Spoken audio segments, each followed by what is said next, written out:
So you probably know the yin and yang sign, right? That's the most common one to use to explain what I mean by the power of two into one. You look at the yin and yang sign. One side is white and one is black. Clearly opposites. But they're a part of one circle. The circle is a whole piece. And even within the black and the white, there's a little tiny circle, which is just to remind us that, well, this is black, but it's got a bit of white in it. It's got a bit of that other thing over there in it. There's so much wisdom in that. Because you think about the times when things have gone wrong. I'll give you an example. I lost my passport abroad in South America, where it's just, at the time I was extremely frightened. I had tears in my eyes, actually. I went to the police station and they said, "What's happened?" And I started bursting out into tears because I was in so much shock. Like, what the hell has happened? I was seeing black. And the girl I was with at the time, she said, "Raj, your mind is all black. Where are you?" I was gone. And you can imagine times where this has happened in your life, right? You're gone. You see everything as bad. Everything is terrible. Doom.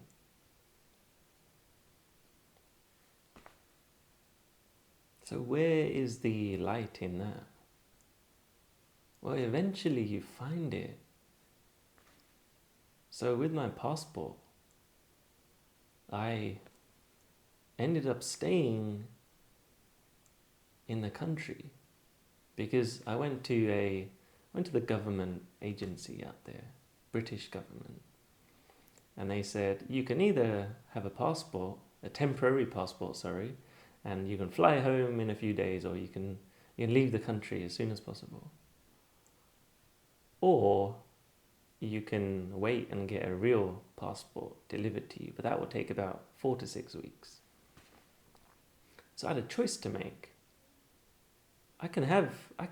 The whole situation about the passport is resolved in a day, but I've got to fly out and go home. That hit me. I was like, I don't want to go home. I'm enjoying this experience of traveling. I've got countries to see. I came out here to do this thing. I'm not going home. So I ended up staying for 4-6 weeks. But I had so much resistance to that. I was like, well, I don't get to do anything now. Within all of that, there was this light. I ended up learning Spanish intensively every day for the next 3 or 4 weeks. It was every day.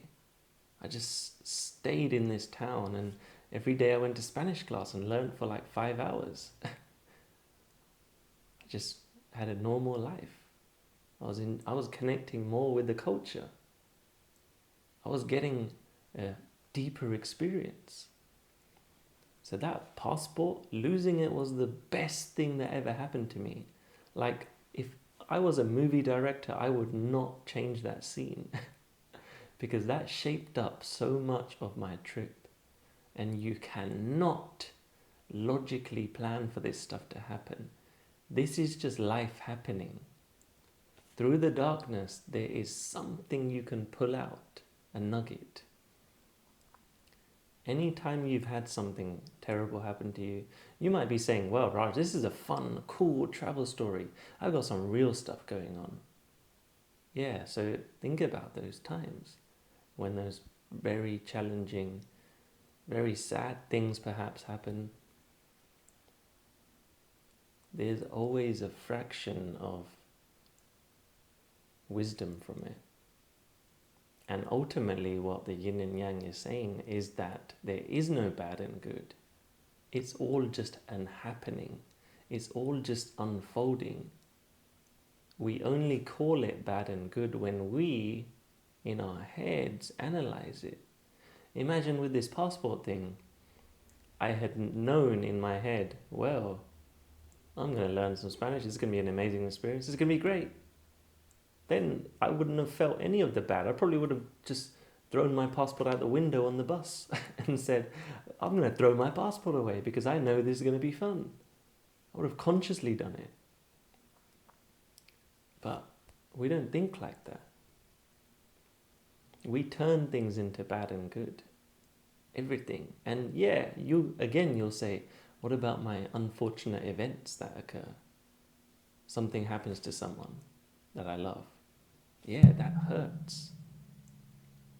It does. And it will hurt for a while, for sure. It might hurt forever. But ultimately, it is all happening based on how we allow it to happen. We are labeling stuff.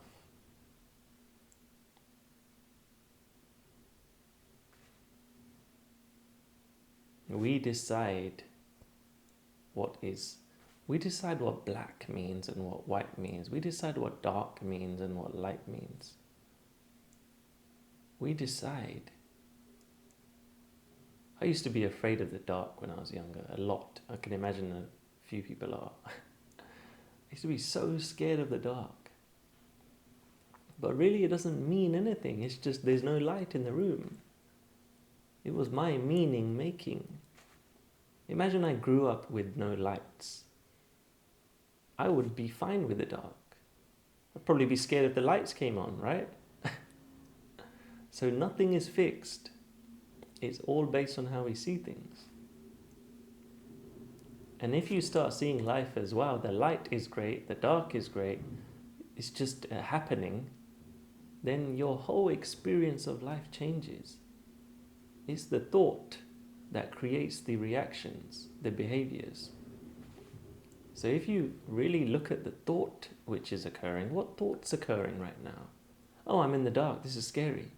Well, is it true it's scary? Or is it my experience? Is it how I'm seeing it?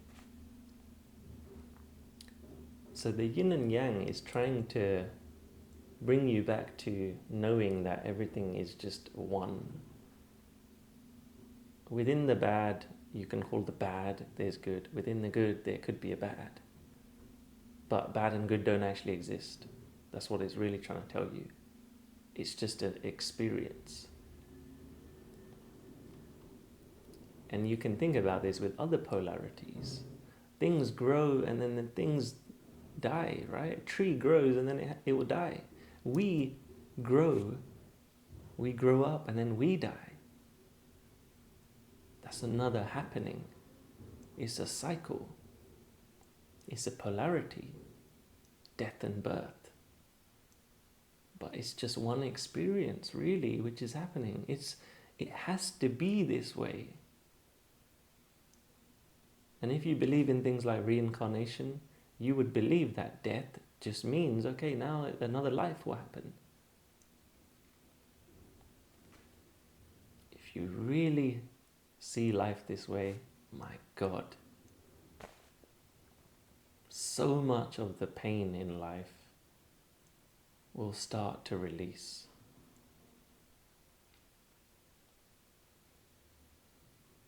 So much. Fire and water. Different things. Both are required. Birth and death, both are required. One cannot exist without the other. That's the other thing that yin and yang is trying to tell you. One cannot exist without the other. If we never felt pain, how would we know what it feels like to be blissful? If we were blissful all day, it doesn't make sense. It wouldn't be blissful. So this is our life experience. It has to be ups and downs. It has to be different. If we embrace that, we are really living, because we're saying to life, I get you. I'm not trying to control you. When we put judgment on things, we're trying to make things another way. This is this way, I want it to be that way though. We get into this tantrum. Imagine you just went with life. Another phrase is wu wei.